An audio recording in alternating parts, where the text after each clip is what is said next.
में बात करेंगे। ऐसे पर्सन जो पीछे एग्जाम के अंदर काफी ऊंचे लेवल के ना, जैसे राजस्थान की बात करें तो आरएएस लेवल के ना, कुछ पर्सन ऐसे आए हैं जो और पीछे राजस्थान के जो आरएएस के एग्जाम हुए उनके अंदर पूछे गए हैं, तो उन संबंधित प्रश्नों के बारे में आज अपने चर्चा करेंगे। चलो एक बार क्लास को शेयर कर दो, उसके बाद शुरुआत करते हैं, ठीक है। तो आज का पहला क्वेश्चन आपकी स्क्रीन के ऊपर ये रहा, बताओ भाई हबूब क्या है?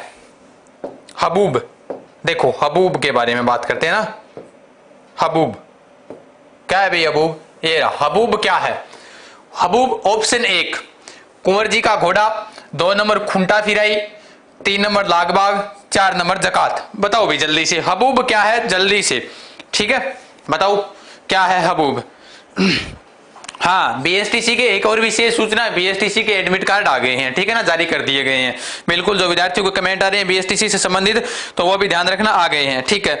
हाँ, और ध्यान रखना कल जो टेस्ट होगा, कल टेस्ट होगा बांसवाड़ा जिले का, और जो महत्वपूर्ण बातें थी वो बातें कर ली है। और आज साथ में, और आज अपने परिवार के सदस्य छोटे भाई हेमंत जी का आज जन्मदिन था, उनको भी जन्मदिन की बहुत बहुत शुभकामनाएं। ऐसे ही अपने परिवार का साथ जो साथ बना रहे उनके साथ, तो उनको भी एक बार फिर से हैप्पी बर्थडे, ठीक है।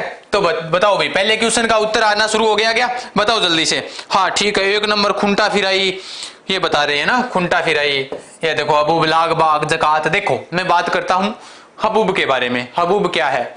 ये चारों जो ऑप्शन में लिखी हुई है ना, ये क्या है? एक प्रकार के करी हैं, उस वक्त के करी हैं, जिसे कहते थे ना लागबाग, लागबाग, वो सारे ये करी हैं, सारे के सारे चारों है वो करी हैं हबूब। अब देखो कुंवर जी का घोड़ा एक प्रकार से कर लिया जाता था, उसका नाम था कुंवर जी का घोड़ा। उसके बाद खूंटा फिराई, खूंटा फिराई कौन सा कर था? जब पशुओं को क्रय विक्रय किया जाता था। किसका भाई? पशुओं का क्रय विक्रय, है ना, पशुओं का क्रय विक्रय किया जाता था। आपने कहते हैं ना, जब गांव के अंदर जिया कोई भैंस बांस या फिर गाय आपा बेच देवा, तो खूंटा पर ले गया आप जहां फिर भी 10 रुपया 20 रुपया देख रहा ना, खूंटा खुलेगा, ठीक है। हाँ, वैसे खूंटा फिराई होता है एक मतलब करी होता है, ठीक है, यानी पशुओं के क्रय विक्रय पर ये लिया जाता था।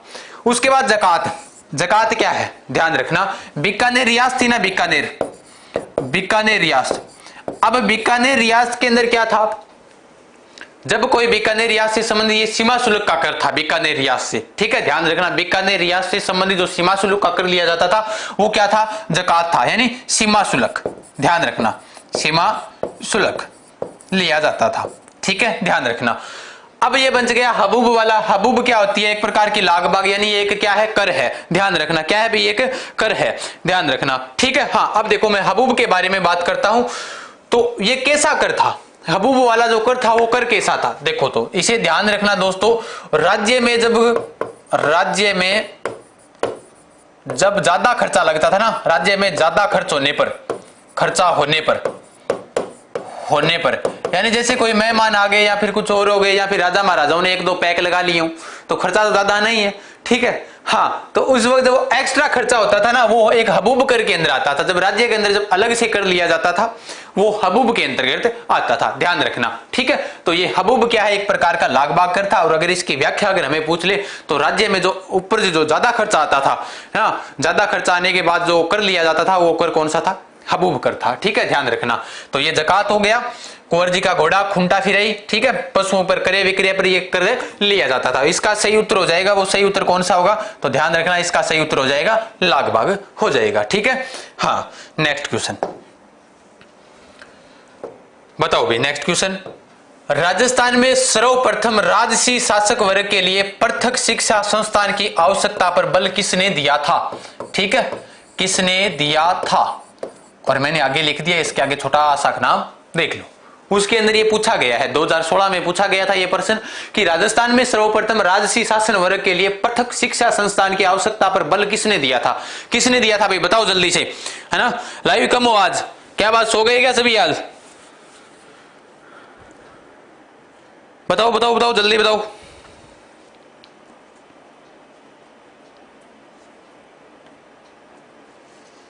दो नंबर बता रहे हो, कर्नल वाल्टर बता रहे हो ना, कर्नल लॉन्च, lord Mayo, lord Curzon, 4 option है, जल्दी से बता दो अब कौन सा होगा, फिर चलते हैं इसके बारे में व्याख्या करते हैं। देखो, राजस्थान यानी ये प्रश्न क्या है, प्रश्न को ध्यान से समझो कि राजस्थान में सर्वप्रथम राजसी शासन वर्ग के लिए पृथक शिक्षा संस्थान की आवश्यकता पर बल किसने दिया था। यानी राजसी शासन व्यवस्था मतलब राजा, जो राजा थे और राजकुमार थे, उन राजकुमारों के लिए अलग से शिक्षा की व्यवस्था की जाए, इस प्रकार से ये शिक्षा का बल किसने दिया था। तो ध्यान रखना जो 2 नंबर ऑप्शन बता रहे हैं ना वो सही है, ध्यान रखना। कौन सा उत्तर सही होगा इसका, 2 नंबर इसका सही उत्तर हो जाएगा, ध्यान रखना। ठीक है, अब मैं इनसे संबंधित थोड़ी सी मैं बात बता देता हूं आपको ना। राजस्थान में ये सबसे पहले विचार किसने रखा था, कैप्टन वाल्टर ने रखा था। कब रखा था, इन्होंने ये विचार रखा था, इस शिक्षा का जो विचार था ना वो अलग से शिक्षा का विचार, शिक्षा का विचार, कौन सी शिक्षा का, अलग से जो शिक्षा थी उसका विचार किसने रखा था, कैप्टन वाल्टर ने रखा था। कब रखा था, 1869 ईस्वी में रखा था। ठीक है, और लॉर्ड मेयो कॉलेज की स्थापना हुई थी उसके बाद, है ना। लॉर्ड इसके लिए, इसी उद्देश्य के लिए लॉर्ड मेयो कॉलेज की स्थापना, कॉलेज की स्थापना हुई थी ना। कहां हुई थी, इस कॉलेज की जो स्थापना है वो हुई थी अजमेर के अंदर, है ना। कुछ किताबों में 1875 मिलता है, कुछ में 1876 मिलता है। उसके अलावा कैप्टन वाल्टर ने एक राजपुताना हितकारिणी सभा का भी गठन किया था। देखो 1888 और 89 में, ठीक है, ध्यान रखना 1888 और 89 में कौन सी का गठन किया था, राजपुताना हितकारिणी सभा का गठन किया था। राजपुताना हितकारिणी सभा का गठन, हितकारिणी सभा का गठन, ठीक है, ध्यान रखना। हितकारिणी सभा का गठन किसने किया था, सभा का गठन तो वो भी किसने किया था, कैप्टन वाल्टर ने ही किया था। ठीक है, किसके दरबार में उस वक्त राजा कौन थे, तो फतेह सिंह थे। मेवाड़ के राजा कौन थे, फतेह सिंह हैं। यानी राजपूत समाज के अंदर जो उस वक्त कुप्रथाएं थी ना, जो कुप्रथाएं यानी जो असामाजिक जो होती थी ना, असामाजिक बुराइयां जिन्हें बोलते थे, उनके विरुद्ध इस संस्था का गठन किया था कैप्टन वाल्टर ने। ठीक है ना, राजपुताना हितकारिणी सभा का गठन फतेह सिंह के दरबार, यानी उस समय राजा थे मेवाड़ के, तो वो कौन थे, फतेह सिंह थे। ठीक है, हाँ अमर सिंह अलवर क्या चल रहा है अभी, ठीक है भाई, ठीक है, ध्यान रखना। तो अलग से जो शिक्षा का, इसका सही उत्तर कौन सा हो जाएगा, कैप्टन वाल्टर हो जाएगा। ये इसकी व्याख्या है सारी, इसका आप स्क्रीनशॉट ले लो। बाकी इसके बाद पीडीएफ है, ये टेलीग्राम पर मिल जाएगी आशु जी के ट्रिक के ऊपर। ठीक है, नेक्स्ट क्वेश्चन। राजस्थान में राजस्थानी साहित्य की एक प्रारंभिक रचना हंसावली रचित है। किसकी रचित है, हंसावली। और यह प्रश्न पूछा था फिर वही एग्जाम 2016 में। बताओ हेमचंद्र द्वारा, असाइंत द्वारा, श्रीधर व्यास द्वारा या ईश्वरदास द्वारा, जल्दी से बताओ। ठीक है, हाँ अरे आज सो गए लगते हैं ना, आज सभी सोए हुए हैं, आज कम लगे हुए हो। विघ्न हर्ता मंगल मूर्ति है, ये चल रही है। अभी उत्तर बताओ इसका जल्दी से सभी। ठीक है, देखो हेमचंद्र के द्वारा जो पुस्तक लिखी गई थी उसका नाम था देपी नाम माला, देपी नाम माला। एक थी शब्दानुशासन, ठीक है, किसकी है, एक तो ये हो गई, दूसरी है शब्दानुशासन। शब्दानुशासन ये किसकी लिखी हुई है, तो ये ध्यान रखना ये हेमचंद्र की लिखी हुई है। जल्दी से बताओ आप। ठीक है, श्रीधर व्यास के द्वारा, श्रीधर व्यास ने तो रणमल छंद लिखा था, रणमल छंद। अब बताओ कौन सी बच गई, हाँ जल्दी से बताओ, देखता हूं मैं कौन सही बता रहा है। लाइक एंड शेयर कर दो, हाँ कर दो भाई, कर दो, जल्दी से कर दो, बताओ। अरे बातें चल रही है आज ना, आज अभी बता नहीं रहे हो सभी ना, जल्दी से बताओ भी।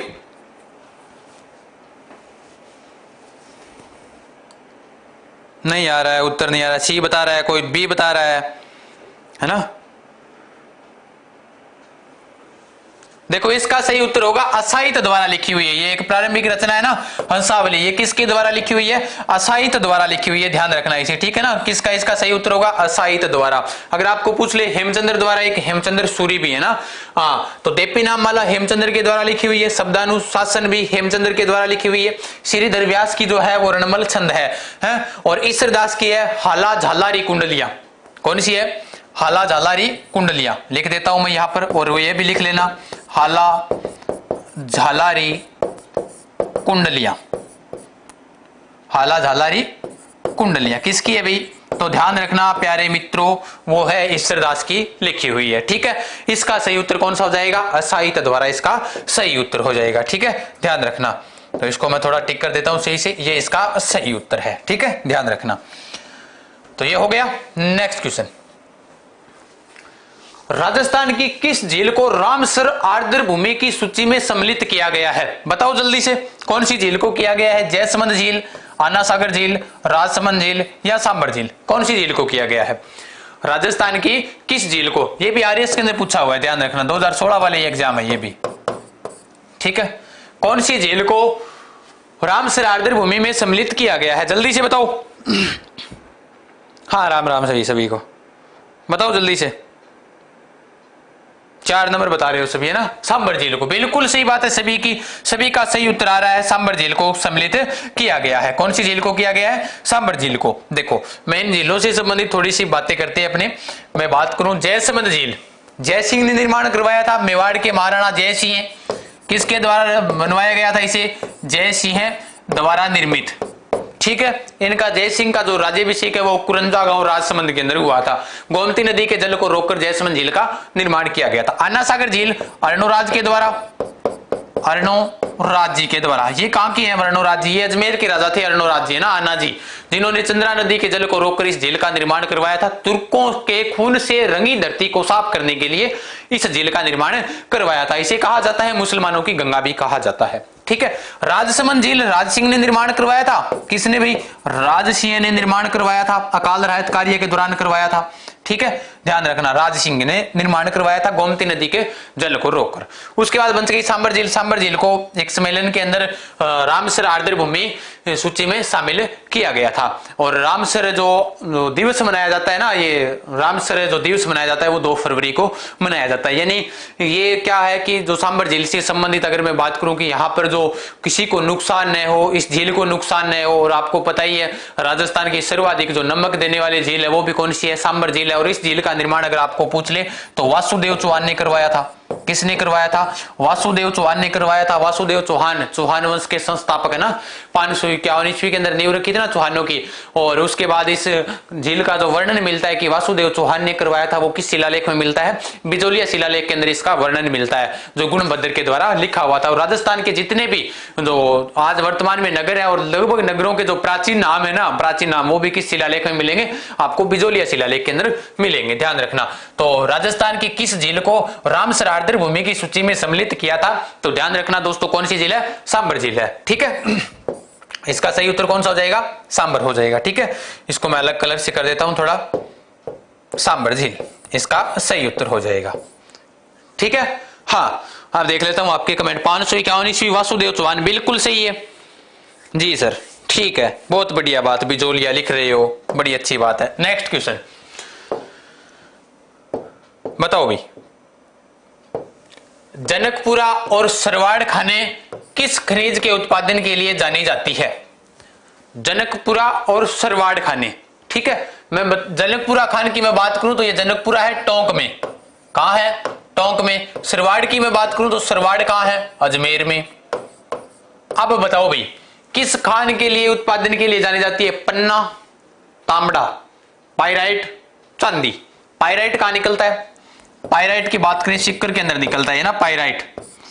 चांदी, चांदी की तो बात करें तो चांदी की एक वो खान, प्रसिद्ध खान है ना, राणा लाखा के समय।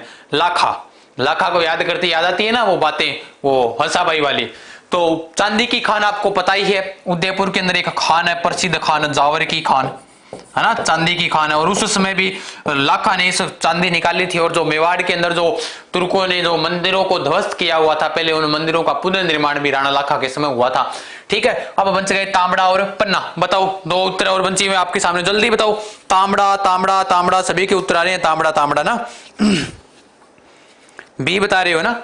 बी तांबड़ा है, अच्छा, बहुत बढ़िया बात है। देखो, तांबड़ा की अगर मैं बात करूं तो तांबड़ा को रक्तमणि कहा जाता है। क्या कहा जाता है इसको? रक्तमणि, रक्तमणि कहा जाता है। ठीक है, उसके बाद इसका दूसरा नाम फिरोजा भी है, फिरोजा, है ना। फिरोजा याद करो, दिखाना। फिरोजा को जैसे याद किया, कौन याद आ जाते हैं? वीरमदेव, है ना, कानड़ देव। जिसके पिता थे ना, वो याद आ जाते हैं। उसके बाद पन्ना, पन्ना को कहा जाता है हरि अग्नि। क्या कहा जाता है? हरि अग्नि कहा जाता है पन्ना को, ठीक है।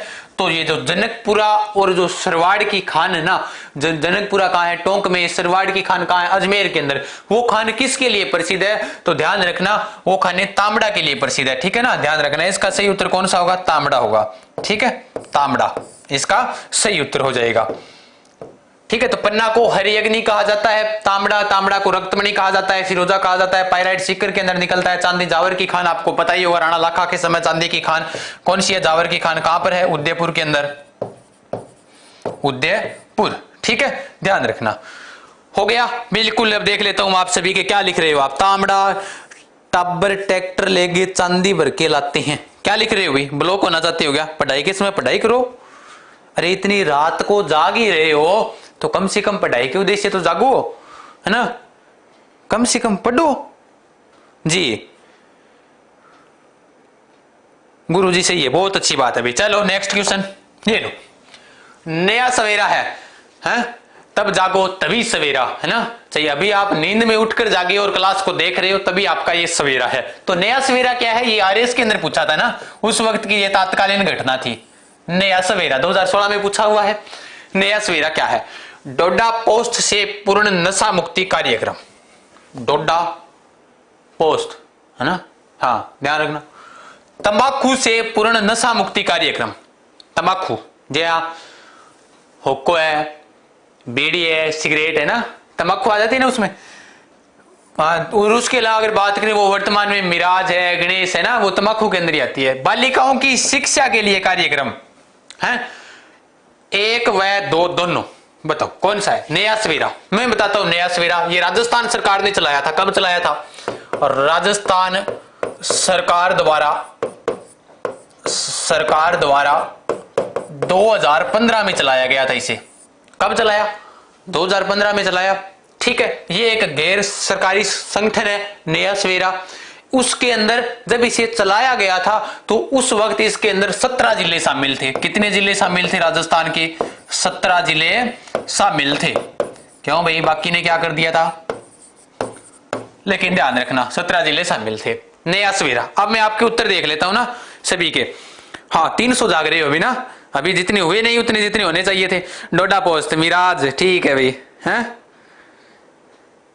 ठीक है। एक डंके की चोट, डोडा पोस्ट अच्छा ठीक है, बढ़िया। एक ने बताया, चेतन राम ने बिल्कुल सही बताया। 1 व 2 दोनों बिल्कुल सही होगा। इसका सही उत्तर होगा वो 4 नंबर ऑप्शन होगा, ध्यान रखना, ठीक है। नया सवेरा। और इसी के अंदर शामिल किया जाता है वो, एक तो हो गया डोडा पोस्ट से पूर्ण नशा मुक्ति कार्यक्रम, एक हो गया तंबाकू से पूर्ण नशा मुक्ति कार्यक्रम, और एक होता है शराब से पूर्ण नशा मुक्ति कार्यक्रम, ठीक है। यहाँ पर एक आपने ऐड कर लेते हैं, ये तो 2 हो गया। 3 नंबर ऑप्शन अपनी ऐड करते हैं, जैसे इसी के अंदर शामिल कर लिख देता हूं मैं, शराब, है ना, शराब। आजकल तो लगभग जो गाने आते हैं ना सारे शराब के ऊपर ही आते हैं ना। हाँ, शराब से पूर्ण नशा मुक्ति कार्यक्रम, ठीक है, ध्यान रखना। ये तीनों कार्यक्रम चलाए गए थे, राजस्थान सरकार के द्वारा चलाया गया था, और जिसका नाम दिया गया था नया सवेरा, यानी नया सवेरा उसका नाम दिया गया। तो नया सवेरा किससे संबंधित है? तो ध्यान रखना ये 3 चीजों से संबंधित है, डोडा पोस्ट, तंबाकू और 3 पैक, ठीक है, समझ गए, शराब से संबंधित है, ठीक है। तो शराब से पूर्ण नशा मुक्ति कार्यक्रम कब चलाया? 2015 में। और कितने जिले शामिल थे उस वक्त? 17 जिले इसके अंदर शामिल थे, और ये एक गैर सरकारी संगठन है, ठीक है, ध्यान रखना, ठीक है। हाँ तो अब 315, वाह, जाग रहे हो, जागते रहो शेरो, बिल्कुल। आपको सिलेक्शन लेने से कोई नहीं रोक सकता, ऐसे तैयारी करते रहो, ऐसे प्रश्न पढ़ेंगे और उन प्रश्नों से संबंधित जैसे सभी से संबंधित पढ़ेंगे, ताकि 1 प्रश्न और 4 उत्तर क्लियर हो, ठीक है ना। ये तरीका अपना रहेगा, जिसके अंदर रोजाना पढ़ेंगे ज्योग्राफी और कल्चर, हिस्ट्री, यानी मिक्स प्रश्न पढ़ेंगे। क्योंकि जो विद्यार्थी कह रहे थे कि सर टॉपिक वाइज करवाओ, तो प्यारे मित्रों आप बाद में आए हो, जिन विद्यार्थियों शुरुआत में आप प्ले लिस्ट में जाकर देखो, एक टॉपिक वाइज प्रश्न आपको करवाए हुए हैं। तो टॉपिक वाइज तो आप होशियार हो ही गए हो, तो अब अपने पूरे जीके को मिक्स ले लेते हैं, है ना, ठीक है। नेक्स्ट क्वेश्चन आ गया आपकी स्क्रीन के ऊपर, पूरे 2 लाख का। अमरचंद द्वारा चित्रित चांदनी रात की संगीत गोष्ठी, चांदनी रात, है ना, किस चित्रकला शैली का प्रमुख चित्र है? पूछा हुआ ये प्रश्न, एग्जाम के अंदर। अब इसका जल्दी से आप उत्तर बताओ, मैं तब तक देखता हूं आप क्या बता रहे हो। किशनगढ़ का बता रहे हो हैं, वाह। 7 का बी किशनगढ़, सभी किशनगढ़ बता रहे हैं, किशनगढ़ किशनगढ़ किशनगढ़। क्यों भाई किशनगढ़ का ही है क्या? जोधपुर भी बता रहे हैं आप तो कुछ बता रहे हैं। गुरुजी नस्सो बेचनाला आ गया क्लास में। हाँ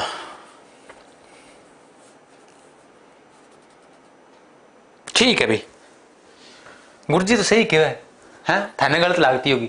अमरचंद द्वारा चित्रित चांदनी रात की संगीत गोष्ठी किस चित्रकला शैली का प्रमुख चित्र है? तो अगर आपको ये प्रश्न पूछ ले तो, और दोबारा भी अगर आपको ये एग्जाम में पूछ ले तो ध्यान रखना प्यारे मित्रों, ये है किशनगढ़ शैली का। कौन सी शैली का? किशनगढ़ शैली का। और ये वही किशनगढ़ शैली है जिसने हमें कौन सा चित्र दिया था? हमें बनी ठनी का चित्र दिया था ना, बनी ठनी अदा के समान ये चित्र दिखता है। और इसे कहा जाता है राजस्थान की मोनालिसा, है ना, भारत की मोनालिसा भी इसे कहा जाता है, भारत की मोनालिसा, मोनालिसा। ठीक है, ध्यान रखना, भारत की मोनालिसा। ठीक है, किस चित्र को कहा जाता है? बनी ठनी के चित्र को कहा जाता है, किशनगढ़ की है ये। और ये ध्यान रखना, ये चित्र किसका है? अमरचंद का है। चांदनी रात की जो संगीत गोष्ठी जो चित्र है वो किसका है? अमरचंद का है। ठीक है, किशनगढ़ शैली। अब किशनगढ़ शैली के बारे में अपने अध्ययन कर लेते हैं थोड़ा सा।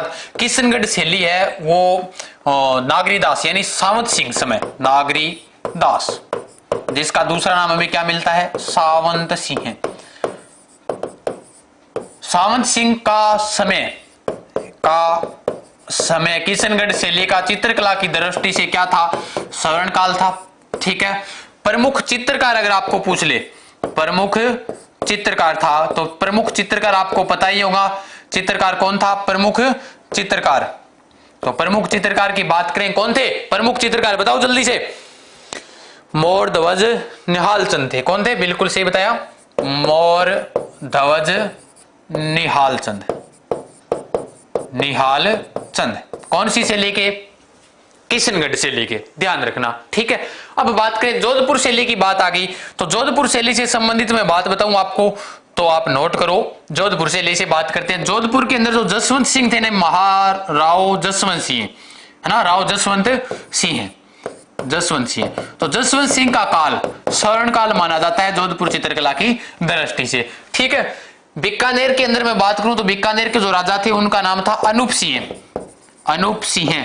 अनूप सिंह का समय चित्रकला की दृष्टि से क्या था? स्वर्ण काल था। ठीक है, ध्यान रखना। जैसलमेर के अंदर अगर मैं बात करूं तो जैसलमेर का जो चित्र था वो चित्र था मुंबल का प्रसिद्ध चित्र अखेराज, उसके बाद मूलराज, उनके समय जैसलमेर चित्रकला का विकास हुआ था। सभी प्रश्न पढ़ाऊंगा, कल्चर के भी होंगे और इनसे संबंधित जो बातें होंगी वो भी पढ़ेंगे, अपने भूगोल भी होगी, और उसके अंदर कोई बात को नहीं गलत होगी, ना, सीख जाओगे। ठीक है, नींद आओ तो सो जाओ भी, है ना, बिल्कुल ठीक है भाई। तो इसका सही उत्तर होगा वो कौन सा होगा? किशनगढ़ शैली इसका सही उत्तर हो जाएगा, ध्यान रखना। तो ये किशनगढ़ शैली से संबंधित बताया। जोधपुर से बीकानेर का किसका स्वर्ण काल था? जैसलमेर का जो प्रमुख चित्र माना जाता है वो चित्र कौन सा है? मुंबल का है, ध्यान रखना। ठीक है ना, चित्र किसका है भाई? मुंबल का। ठीक है, तो ये हो गया 7 नंबर क्वेश्चन आज का अपना। Next question, Umaid Bhawan palace के वास्तुकार कौन थे? उमेद भवन पैलेस के वास्तुकार। उमेद भवन को और क्या कहा जाता है? छित्तर पैलेस भी नहीं कहा जाता है ना, छित्तर पैलेस। क्या कहा जाता है? छित्तर पैलेस, छित्तर पैलेस। जब आपको नींद आ रही है, एक बात सोचो दोस्तों कि जब मैं रात को पढ़ा सकता हूं तो आप उठकर पढ़ नहीं सकते क्या? है ना, बस मेन बात वही है। उमेद भवन है कहां पर? जोधपुर के अंदर है, जोधपुर। अब देखो, एच.यू. लांचेस्टर, उमेद सिंह, अब्बू बंकर, पंडित विद्याधर, बताओ कौन सा सही होगा? डी बता रहे हो, कोई 1 नंबर बता रहा है, कोई सी नंबर बता रहा है। ठीक है भाई, बहुत बढ़िया बात है। देखो तो मैं बताता हूं आपको इस प्रश्न के बारे में व्याख्या पूरी। पंडित विद्याधर जयपुर के वास्तुकार थे, जयपुर के वास्तुकार। किसके वास्तुकार थे? जयपुर के वास्तुकार। ठीक है, ध्यान रखना। 1727 में जयपुर शहर को बसाया गया था, आपको पता ही होगा। सवाई जय सिंह के द्वारा इसका निर्माण करवाया गया, 29 में बनकर तैयार हुआ था। गेरुआ रंग में इसे राम सिंह ने रंगवाया था। ठीक है, हाँ, अब्बू बंकर थे 2.5 दिन के झोंपड़े के, 2.5 दिन का झोंपड़ा अजमेर के अंदर है ना, जिसका निर्माण 60 घंटों में हुआ था, इसलिए इसे 2.5 दिन का झोंपड़ा कहते हैं। अबू बंकर ये 2.5 दिन के झोंपड़े के थे। उमेद सिंह ने तो उमेद भवन को बनवाया था, यानी बनवाया था, इन्होंने तो कहा था कि ये भवन बनवाओ, ठीक है, लेकिन उसके जो वास्तुकार थे, वास्तुकार कौन थे? एच.यू. लांचेस्टर, ठीक है, ध्यान रखना, एच.यू. लांचेस्टर थे। अब उमेद सिंह से संबंधित बात कर लेता हूं। आधुनिक मारवाड़ का निर्माता इन्हें कहा जाता है, आधुनिक मारवाड़ का निर्माता।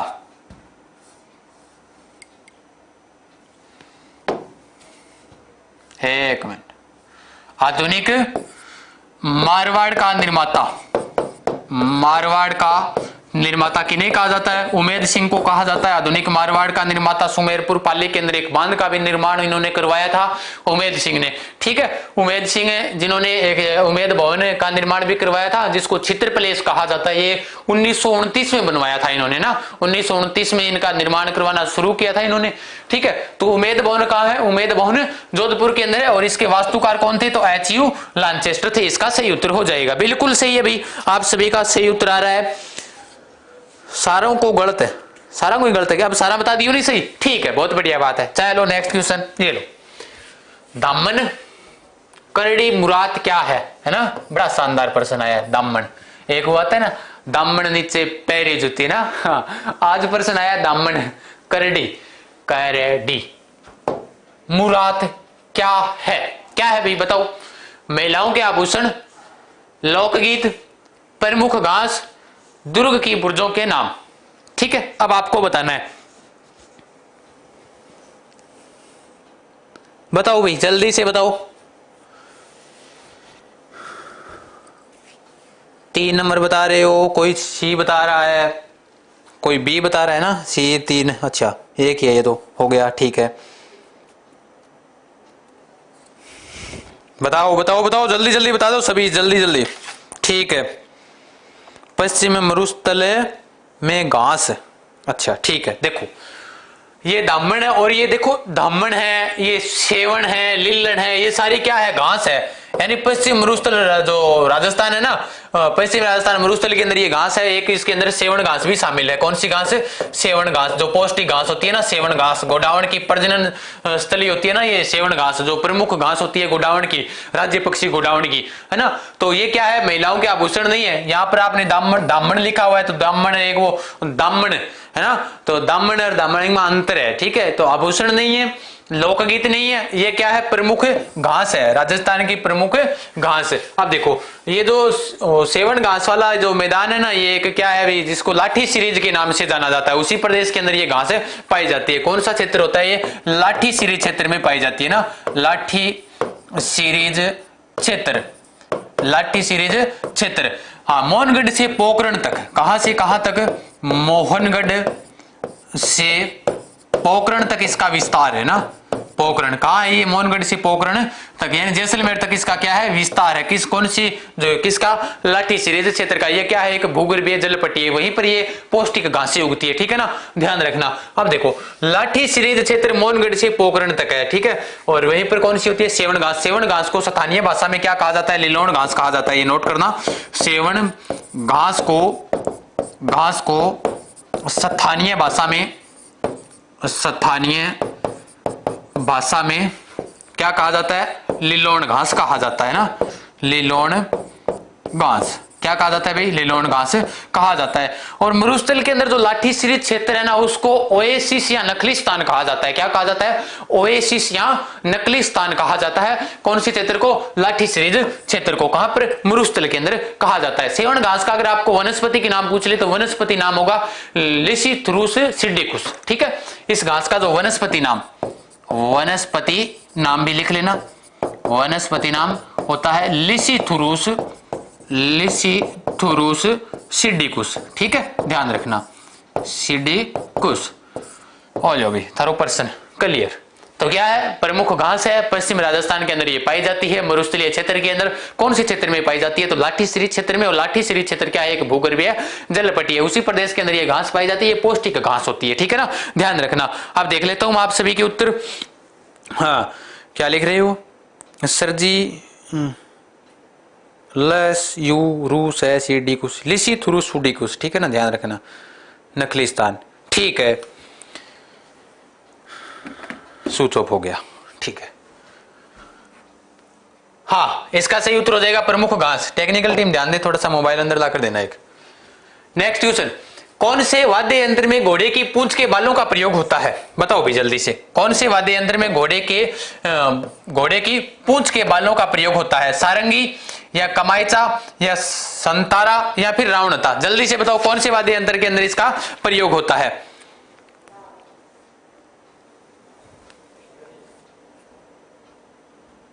कौन से वाद्य यंत्र में घोड़े की, हाँ बताओ भी। कट कर दिया था क्या?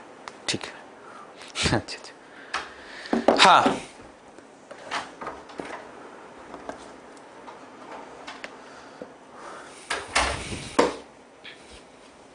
देखो नेक्स्ट क्वेश्चन, हाँ ये आ गया। तो कौन से वाद्य यंत्र में घोड़े की पूंछ यानी घोड़े की पूंछ के बालों का प्रयोग होता है? एक ये कमाइचा है, ये बाड़मेर की साइड में यानी इसी साइड में ये ज्यादा बजाया जाता है, कमाइचा है ना बाड़मेर की ओर, यानी इसके अंदर है ना बकरे की आंत का प्रयोग होता है। सुना जाता है कि बकरे की आंत का प्रयोग कमाइचा के अंदर होता है, ठीक है ना, बकरे की आंत का प्रयोग, आंत का प्रयोग है ना कमाइचा के अंदर होता है। ये ईरानी वाद्य यंत्र इस प्रकार से मिला था, ठीक है ना, ध्यान रखना। लेकिन यहां पर प्रश्न ये है कि कौन से वाद्य यंत्र में घोड़े की पूंछ के बालों का प्रयोग होता है? तो कौन से वाद्य यंत्र के अंदर होता है? ध्यान दो भाई, जल्दी से बताओ।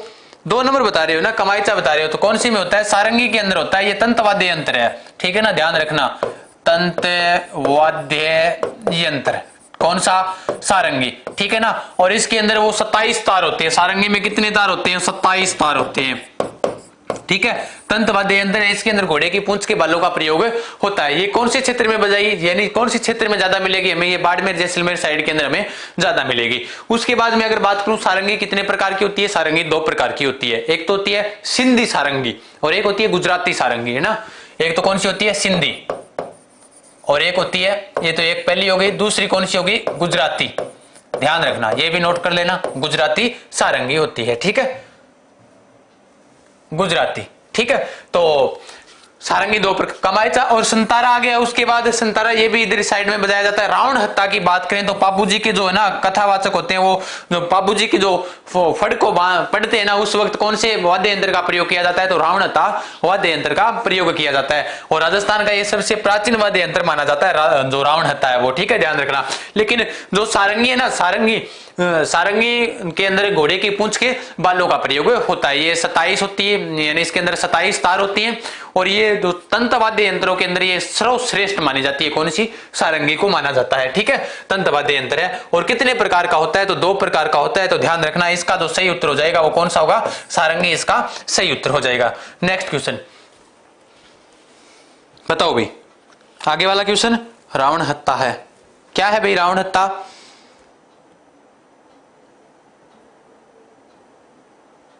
ठीक है, ताजमहल को छोड़कर अगर कोई इमारत है तो वो कौन सी है?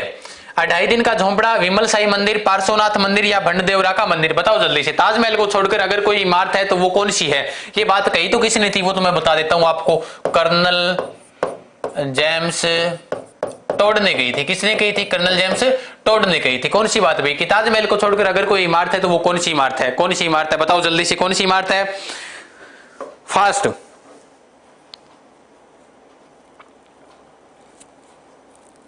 ठीक है। ए कोई बी बता रहा है, 2.5 दिन का झोंपड़ा, अच्छा ठीक है, बे से, ठीक है। अरे वाह, क्या आक्रमण हुआ है ना, इतना फास्ट, ठीक है भाई, बहुत बढ़िया बात है, बहुत बढ़िया बात है, बहुत बढ़िया बात है, ठीक है। देखो ये बात कही थी, किसने कही थी? कर्नल जेम्स टोड जी ने कही थी। राजस्थान के इतिहास के पिता कर्नल जेम्स टोड, उन्होंने ये कही थी। किसके बारे में कही थी? विमल साई मंदिर के बारे में कही थी। ये मंदिर है कहां पर? सिरोही के अंदर है ना, सिरोही में। और ये 2.5 दिन का झोंपड़ा कहां है? 2.5 दिन का झोंपड़ा तो आपको मैं पहले ही बता चुका हूं, अजमेर में। इसके बारे में तो ये कहा था कर्नल जेम्स टोड ने कि मैंने राजस्थान के अंदर इतनी सुरक्षित और जो भव्य सुंदर इमारतें नहीं देखी, इतनी सुरक्षित इमारतें नहीं देखी। ये बात कही थी, किसके बारे में कही थी? 2.5 दिन के झोंपड़े के बारे में कही थी। यानी इतनी सुरक्षित और सुंदर इमारत नहीं देखी। कर्नल जेम्स टोड ने कही थी किसके बारे में? 2.5 दिन के झोंपड़े के बारे में, जिसे जो राजस्थान का प्रथम मस्जिद मानी जाती है। ये 2.5 दिन का झोंपड़ा, 16 खंभों का महल इसे कहा जाता है, यानी 16 खंभों पर ये टिकी हुई है। तो ये बात है। यहाँ पर ताजमहल लिखा है ना, ताजमहल, ताजमहल को छोड़कर अगर कोई इमारत है तो वो कौन सी इमारत है? तो वो कौन सी है? यानी जो मंदिर है वो मंदिर कौन सा है? विमल साई का मंदिर है, सिरोही के अंदर। पार्श्वनाथ मंदिर ये भी कहाँ है? दिलवाड़ा सिरोही के अंदर है। ठीक है, कहां पर है भाई? सिरोही में है। भंडदेवरा का मंदिर बारा के अंदर है ना, कहां पर है? बारा में। और इसे क्या कहा जाता है? इसे कहा जाता है हाड़ौती का खजुराहो, हाड़ौती का खजुराहो। और राजस्थान का मिनी खजुराहो इसे कहा जाता है ना। एक इसे क्या कहा जाता है? एक तो ये हो गया, और एक कहा जाता है राजस्थान का मिनी खजुराहो, राजस्थान का मिनी खजुराहो, मिनी खजुराहो कहा जाता है। किसे कहा जाता है? जो रामगढ़ की पहाड़ियों के नीचे है ये बंडदेवरा का मंदिर, ध्यान रखना। ठीक है, विमल साई मंदिर का निर्माण विमल सिंह ने करवाया था। किसने करवाया था? विमल सिंह ने करवाया था। और इन्होंने कब करवाया था? 1030 ईस्वी के अंदर करवाया था। और इसके जो निर्माता, जो वास्तुकार थे ना, बनाने वाले, मिस्त्री जिसे बोलते हैं, वास्तुकार, वास्तुकार कौन थे? कीर्तिधर थे। ठीक है, ध्यान रखना, कौन थे भाई? कीर्तिधर। ये लो भाई, आपका प्रश्न सोल्व, क्लियर। अब देख लेता हूं आपके कमेंट क्या आ रही हैं। हाँ, अबलामिनी के महल को हाड़ौती का ताजमहल कहा जाता है, बिल्कुल कहा जाता है। कांठल का ताजमहल कहा जाता है, जो काका जी की दरगाह प्रतापगढ़ के अंदर है। मारवाड़ का या राजस्थान का ताजमहल अगर आपको पूछ ले तो जसवंतथड़ा है ना, जोधपुर के अंदर है। ठीक है, हाड़ौती का ताजमहल कौन सा है? तो बता दिया ना, अबलामिनी का महल है। हाँ, विमल सिंह ने करवाया था, बिल्कुल ठीक है भाई, बहुत बढ़िया बात है। हाँ, और कोई क्वेश्चन? ठीक है, तो क्या लिखा?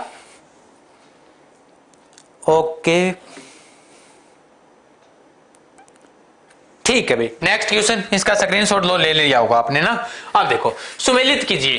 केंद्रीय भेड़ अनुसंधान संस्था, केंद्रीय ऊन विकास बोर्ड, भेड़ व ऊन प्रशिक्षण संस्था, गोवत्स परिपालन केंद्र, और इनके स्थान इनके आगे लिखे हुए हैं। अब आपको ये बताने हैं कि जो इनके स्थान तो इनके आगे हो गए, तो अब इनको मिलान करना है, यानी कौन सा का कौन सा होगा। 1 2 3 4 आपके सामने ऑप्शन दिए हुए हैं, तो देख लो। केंद्रीय भेड़ अनुसंधान संस्था कहाँ है?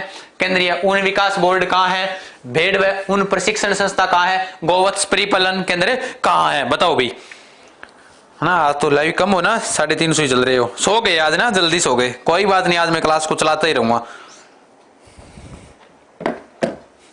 देखो, अगर बात करें केंद्रीय भेड़ व अनुसंधान संस्था, ये कहां पर है? अविका नगर टोंक के अंदर है। और इसका जो निर्माण है ना, वो हुआ था 1962 के अंदर हुआ था। ठीक है, केंद्रीय ऊन विकास बोर्ड जोधपुर के अंदर है, और इसका जो निर्माण है वो 1987 में हुआ था, 1987 ईस्वी। ठीक है, ध्यान रखना। भेड़ व ऊन प्रशिक्षण संस्था कहां है? जयपुर के अंदर है। ठीक है, गोवत्स परिपालन के अंदर है, वो कहां है? वो नौहर के अंदर है। ठीक है, अब तो सभी बता रहे हो, सही बता रहे हो। ठीक है, इनके बराबर ही होंगे ऑप्शन। ठीक है, ध्यान रखना। केंद्रीय भेड़ अनुसंधान केंद्र अविका नगर टोंक में, केंद्रीय ऊन विकास बोर्ड जोधपुर में, भेड़ व ऊन प्रशिक्षण संस्था जयपुर में, गोवत्स जो परिपालन केंद्र है वो कहां पर बना हुआ है? नौहर।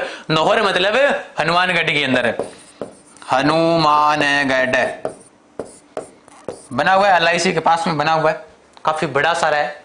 क्योंकि सतानिया वो कहते हैं ना, घर की मुर्गी दाल बराबर, यही रहते हैं, देखा था। कोई ज्यादा वैसी तो है नहीं, अलग सी तो नहीं है, लेकिन ये है तो। पर जो केंद्र बना हुआ है तो वो तो जीके के अंदर तो पढ़ना ही पड़ेगा। तो गोवत्स परिपालन के अंदर अगर आप जैसे अपने पूछते ना, बटनेर किला कहाँ है? हनुमानगढ़ के अंदर, राजस्थान का सबसे प्राचीन किला है। वर्तमान में उसकी स्थिति खराब है, तो खराब है तो है, इलाज क्या, जीके में तो पढ़ना पड़ेगा हमें ना। तो सुमेलित इसके अंदर सही होगा वो कौन सा होगा? 1 नंबर ऑप्शन इसका सही होगा। ए में 1 में ए होगा, 2 में ब होगा, 3 में स होगा, 4 में द होगा। ठीक है, तो इसका सही उत्तर ए ब स द हो जाएगा। ठीक है, तो अगर आप स्क्रीनशॉट लो ले सकते हो इसका। नेक्स्ट क्वेश्चन, 20वीं सदी का राजस्थान, नेहरू जी मेरी नजर में, नेहरू जी मेरी नजर में नामक पुस्तकें किसने लिखी? रामनारायण चौधरी, जमनालाल बजाज, केसरी सिंह बारठ, ब्रह्मदेव चारण। बता दो अब जल्दी से, किसने लिखी थी? हाँ ठीक है भाई, ठीक है ठीक है ठीक है, आपकी एक एक बातें सुनी जा रही है ना, टेंशन मत लो आप।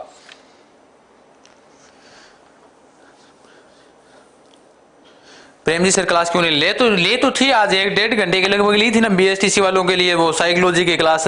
क्यों नहीं लेते हैं। जिंदगी की असली खूबसूरती नहीं है आपने कितने खुश हैं, जिंदगी की असली खूबसूरती है कि दूसरों में आप कितने खुश हैं। पढ़ लो अब हैं खुशी खुश है सारे। 4 नंबर बता रहे हो, कोई 1 नंबर बता रहा है ना। देखो रामनारायण चौधरी कहां से हैं, सीकर से इनका संबंध था ना, सीकर से। जमनालाल बजाज गांधी जी के 5वें पुत्र। गुलाम नंबर 4 केसरी सिंह बारठ भीलवाड़ा, है ना, कवि थे, क्रांतिकारी थे, इतिहासकार भी थे केसरी सिंह बारठ। ब्रह्मदेव चारण का आपने अगर नाम नहीं सुना तो मैं बता देता हूं। ब्रह्मदेव चारण बिजोलिया किसान आंदोलन से संबंधित चर्चा में रहते हैं ना। जब अपने बिजोलिया किसान आंदोलन पढ़ते हैं ना, किसान आंदोलन, तो उसके अंदर ये चर्चा में आएंगे। फतेह सिंह चारण, ब्रह्मदेव चारण, जो मेवाड़ के महाराणा के पास वो जब नानजी पटेल और ठाकरे पटेल जब मिलकर आ जाते हैं उसके बाद ये जाते हैं ना, उस बिजोलिया किसान आंदोलन के अंदर ये सम्मिलित हैं। ठीक है, प्रश्न ये है 20वीं सदी का राजस्थान और नेहरू जी मेरी नजर में पुस्तक किसकी है। तो ध्यान रखना मेरे प्यारे मित्रों, जिन्होंने बेंगू किसान आंदोलन का नेतृत्व किया था विजय सिंह पथिक के कहने पर, उन्होंने इस किताब की क्या की थी, रचना की थी। और इसका सही उत्तर हो जाएगा 1 नंबर, इसका सही उत्तर है। जिन विद्यार्थियों ने 1 नंबर सही उत्तर बताया उनका सही उत्तर है। ठीक है, 4 नंबर नहीं है, 1 नंबर होगा। ठीक है ना, रामनारायण चौधरी इसके लेखक है। ठीक है, हाँ। जमनालाल बजाज की बात करें तो मैंने आपको, अगर पीछे वाली क्लासें आप रेगुलर रूप से देखते हो तो बार बार दोहराने की तो आवश्यकता वैसे भी नहीं है ना, समझते हो आप सभी। केसरी सिंह बारठ की अगर मैं बात करूं तो प्रताप चरित्र है, जसवंत चरित्र है, रूठी रानी है, चेतावनी राज चुंगटिया है, वीर विनोद के लेखक श्यामलदास जी की जीवनी है, और एकमात्र परिवार जिसने स्वतंत्रता के लिए अपने पूरे परिवार को झोंक दिया था देश के लिए, वो किसका परिवार था, केसरी सिंह जी बारठ का ही परिवार था। ठीक है ना, ध्यान रखना। उसके बाद ब्रह्मदेव चारण जी के बारे में मैंने आपको बता ही चुका हूं, बिजोलिया किसान आंदोलन से इनका संबंध रहा है। ठीक है, तो एक बातें आपने नोट कर ली है क्योंकि प्रश्नोत्तरी चल रही है, जल्दी जल्दी ये करवाने हैं, और जो मैं बातें बता रहा हूं उनके ऊपर आप नोट करते रहो। ठीक है ना, बाद में देख लेना, एक चीज को नोट करते रहना, कोई बात नहीं। खनिजों में राजस्थान का सोना किसे कहा जाता है, बताओ भाई। खनिजों में राजस्थान का सोना किसे कहा जाता है, पीछे वाले प्रश्न पर लगा दिया था ना निशान। ठीक है, खनिजों में राजस्थान का सोना किसे कहा जाता है। ऑप्शन ये दिए हुए ना, ये ध्यान रखना, ऑप्शन के हिसाब से करना है। रॉक फास्फेट, बेरिलियम, एस्बेस्टोस या फिर सीसा जस्ता, किसको कहा जाता है भाई, बताओ जल्दी से। सीसा जस्ता की मैं खाने की अगर बात करूं, सीसा जस्ता चौथ का बरवाड़ा ना, राजस्थान पुलिस में पूछा हुआ है, चौथ का बरवाड़ा किसके लिए प्रसिद्ध है। चौथ का बरवाड़ा कहां पर है, चौथ का बरवाड़ा सवाई माधोपुर में है, सवाई माधोपुर के अंदर। ये किस खनिज के लिए प्रसिद्ध है, सीसा जस्ता के लिए प्रसिद्ध है। चौथ का बरवाड़ा पूछा हुआ है।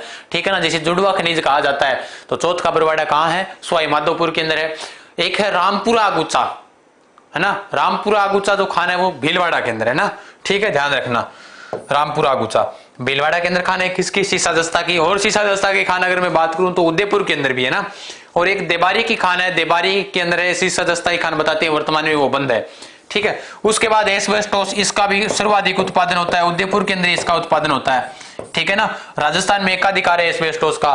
बेरिलियम का भी उत्पादन उदयपुर के अंदर होता है। रॉक फास्फेट कहां होता है, झामर कोटड़ा, है ना, झामर कोटड़ा, झामर कोटड़ा कहां है, उदयपुर के अंदर है। ठीक है ना, राजस्थान में इस खनिज का भी एकाधिकार है रॉक फास्फेट का। तो जो विद्यार्थी बता रहे हैं 4 नंबर बता रहे हो, सीसा जस्ता 100%। अरे भाई सभी ने बेड़ा चाल है ना, नहीं, सीसा जस्ता नहीं होगा, राजस्थान का सोना इसे नहीं कहा जाता है। ध्यान रखना मेरे प्यारे मित्रों, सभी ने, एक ने बताया, दिलीप कुमार ने सही बताया भी। ठीक है, तुक्का तो नहीं लगाया दिलीप कुमार, सही उत्तर है रॉक फास्फेट होगा। ठीक है ना, ध्यान रखना, कौन सा होगा, रॉक फास्फेट इसका सही उत्तर हो जाएगा। खनिजों में राजस्थान का जो सोना कहा जाता है वो रॉक फास्फेट को कहा जाता है। और ध्यान रखना, जो ये खान है ना रॉक फास्फेट की, वो झामर कोटड़ा उदयपुर के अंदर प्रसिद्ध है। ठीक है, बेरिलियम ये भी एक खनिज है, ये भी उदयपुर के अंदर निकाला जाता है। एस्बेस्टोस ये भी उदयपुर के अंदर है। सीसा जस्ता की मैं बात कर चुका हूं, चौथ का बरवाड़ा राजस्थान पुलिस में पूछा हुआ है कि चौथ का बरवाड़ा किस खनिज के लिए प्रसिद्ध है, तो ध्यान रखना सीसा जस्ता के लिए प्रसिद्ध है। सीसा जस्ता को जुड़वा खनिज कहा जाता है। क्या कहा जाता है, जुड़वा खनिज, यानी साथ में निकलता है, ये जुड़वा खनिज कहा जाता है ना। ठीक है, हाँ अब बताने लगे सारे, 1 नंबर बता रहे हो। ठीक है भाई, बहुत बढ़िया बात है। ठीक है, नेक्स्ट क्वेश्चन, किस अभिलेख में पिंडारियों के उपद्रव का उल्लेख मिलता है, पिंडारियों के, और पिंडारी से याद आ गए अमीर खां पिंडारी, टोंक रियासत के संस्थापक। ठीक है, ध्यान रखना। तो पिंडारियों की रियासत वो थी, ठीक है ना। तो टोंक जो राजस्थान की एकमात्र मुस्लिम रियासत थी जो एकीकरण के समय कहां मिलना चाहती थी, पाकिस्तान में मिलना चाहती थी। अब प्रश्न ये है कि किस अभिलेख में पिंडारियों के उपद्रव का उल्लेख मिलता है? नगरी, बुढ़वा गांव का अभिलेख, बरली का अभिलेख, प्रतापगढ़ का अभिलेख, है ना। जो विद्यार्थी फेसबुक पर लाए हैं और ठीक है, उनके तो कमेंट आज शो नहीं हो रहे क्योंकि थोड़ी सी समस्या आ गई थी, तो लेकिन जब मोबाइल में तभी देख रहे हैं ना। हाँ, लेकिन आगे भी ध्यान रखें, जो विद्यार्थी फेसबुक के ऊपर नहीं जुड़े हुए ना पेज से, वहां पर भी अपनी क्लास है वो लाइव चल रही है, वहां से भी सभी विद्यार्थी जुड़ जाए, ठीक है ना। हर प्रकार की सूचना वहां पर भी मिलती रहेगी आपको। तो किस अभिलेख में पिंडारियों के उपद्रव का उल्लेख मिलता है? नगरी, नगरी सब जो नगरी का अभिलेख है वो कहाँ है? चित्तौड़गढ़ के अंदर है, चित्तौड़गढ़, ठीक है। हाँ, बुढ़वा गांव का अभिलेख, बुढ़वा गांव वाला ये है बांसवाड़ा में, बांसवाड़ा में। अगर आप ऐसे सोच रहे हो कि टोंक वाला मिल जाएगा, टोंक वाला नहीं है। बरली, बरली कहाँ है? अजमेर में, राजस्थान का सबसे प्राचीन शिलालेख बरली का शिलालेख, है ना। प्रतापगढ़ का नाम आ गया तो प्रतापगढ़ वाला कहाँ है? प्रतापगढ़ के अंदर ही है ना, प्रतापगढ़ के अंदर ही है। ये 900 कुछ ईस्वी का है प्रतापगढ़ का अभिलेख। अब मैं आपके कमेंट देख लेता हूँ ना। हाँ, 20 विद्यार्थी गए हैं, सोने चले गए हैं ना, कम हो गए। सी बता रहे हो बरली का अभिलेख, और मैंने अभिलेख करवाया था उसके अंदर ये कहा था क्या, बताया था क्या अभिलेख वाले क्लास के अंदर? तुक्का लगा रहे हो बेफालतू का, बताओ भी जल्दी से।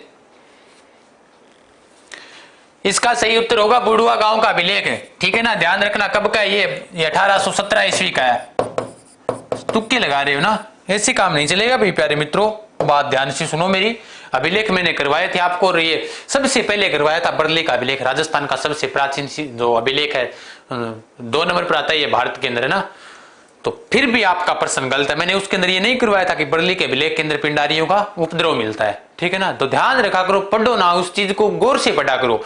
चाहे आप जो 2 पेज पढ़ते हो ना 1 घंटे के अंदर, मेरे हिसाब से आप 2 घंटे में 1 पेज पढ़ लो, लेकिन पढ़ो ऐसे कि उसके अंदर कोई भी प्रकार का प्रश्न उससे बाहर ना जाए, है ना, तभी सक्सेस है, ठीक है। तो आप आराम से पढ़ लिया करो, कोई दिक्कत नहीं है, आराम से नोट्स बना लिया करो, जल्दबाजी मत किया करो। आत्म जो निर्भर भारत चलाया है ना, आत्म जो विश्वास होता है आपका स्वयं का ना, वो अपनाओ पहले। बुढ़वा गांव का अभिलेख बांसवाड़ा के अंदर 1817 ईस्वी का है, ठीक है, ध्यान रखना। हाँ ठीक है, अब सारे बता रहे हो, मेरा सही है, ठीक है। ठीक है। इसके लेखक की अगर मैं बात करूं तो लेखक कौन है? ठीक है, मैं लेखक की बात करूं तो लेखक है कायस्थ। लेखक कौन है? कायस्थ। कायस्थ। उत्कीर्णकर्ता, उत्कीर्णकर्ता। उत्कीर्णकर्ता की बात करें तो गद्दाक है, गैदाक है, ठीक है, ध्यान रखना। बुढ़वा गांव का अभिलेख कहां है? बांसवाड़ा के अंदर है, ठीक है। नेक्स्ट क्वेश्चन हो गया ये प्रश्न। बरली का अभिलेख राजस्थान का सबसे प्राचीन अभिलेख माना जाता है, ठीक है ना, ध्यान रखना। प्रतापगढ़ वाला प्रतापगढ़ के अंदर, नगरी वाला चित्तौड़गढ़ के अंदर, नगर टोंक में, ठीक है, नगरी है यहाँ, नगरी चित्तौड़गढ़ में, ठीक है। हाँ, नेक्स्ट क्वेश्चन। सभ्यता वाले में मैंने एक एक बातें करवाई है, बताओ उदयपुर के किस महाराजा को पुत्र की प्राप्ति दधिमती माता के आशीर्वाद से प्राप्त हुई थी? सुना था क्या कभी? लास्ट वाला प्रश्न है ये आज का, जल्दी से बताओ, एकदम सही बताओगे सारे। सोते वक्त इस डोज को सही तरीके से लेकर सोना है ना, ताकि बढ़िया तरीके से नींद आए। बताओ भी। सर जी मैं बाड़मेर आ रहा हूं आपके पास, है घर पर ही बढ़ ले, ठीक है भाई, बताओ। 400, बहुत बढ़िया बात है, अगर सही है तो बहुत ही बढ़िया बात है। जयपुर से हूं सर मैं, बहुत बढ़िया बात है। जहां से भी लाइव हो ना, बहुत अच्छी बात है। घर पर बैठकर आप तैयारी करते रहो, मेरा काम, मेरा उद्देश्य यही है कि आपको तैयारी करवाते रहे ना। मेरे पास मत आओ, मैं आपके पास ही हूं, सभी के पास ना। 2 नंबर बता रहे हो ना, महाराणा फतेह सिंह, अच्छा ठीक है। देखो दधिमती माता से संबंधित जब आ जाए तो दधिमती माता, फिर भी मैं एक बात बताऊंगा आपको, जब मैंने शिलालेख करवाए थे तो दधिमती माता जी के बारे में मैंने पूरा बताया था। इनका जो मंदिर है, दधिमती माता जी का जो मंदिर है, वो मंदिर कहाँ है? गोठ मांगलोद। गोठ मांगलोद, गोठ मांगलोद। गोठ मांगलोद कहाँ है? नागौर के अंदर है ना, गोठ मांगलोद। दधिमती माता के बारे में अगर मैं बात करूं, दधिमती माता तो ये माता है वो दादिच ब्राह्मणों की कुल देवी है ना। कौन से ब्राह्मणों की? दादिच ब्राह्मणों की कुल देवी, दादिच ब्राह्मणों की कुल देवी, ब्राह्मणों की कुल देवी है, ये भी मैंने आपको बताया हुआ है। ठीक है, महामारू शैली में प्रतिहारकालीन ये मंदिर है, प्रतिहारकालीन समय में महामारू शैली के अंदर निर्मित है ये मंदिर है ना, महामारू शैली में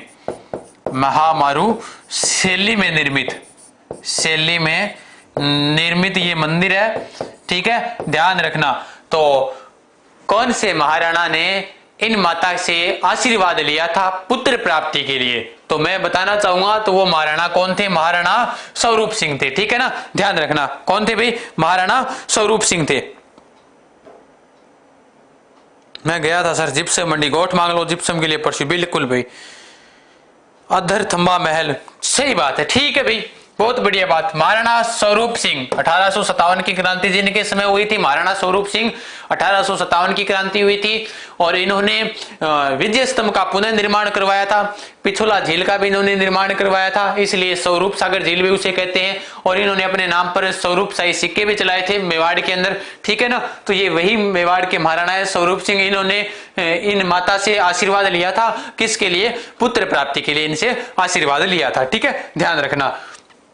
हो गया ये। अब देखो, अब 2 मिनट की बात है, अब 2 मिनट सोना नहीं, 2 मिनट में महत्वपूर्ण बात करता हूं। जो विद्यार्थी जाग रहे हैं ना, उनके लिए बहुत अच्छी बात है जिन्होंने क्लास देखी है पूरी। मेरे हिसाब से काफी % आपके क्लियर हुए हैं। और ये भी बताना कमेंट करके कि आज इस क्लास के अंदर जैसे हमने तो 16% लेकर चले थे,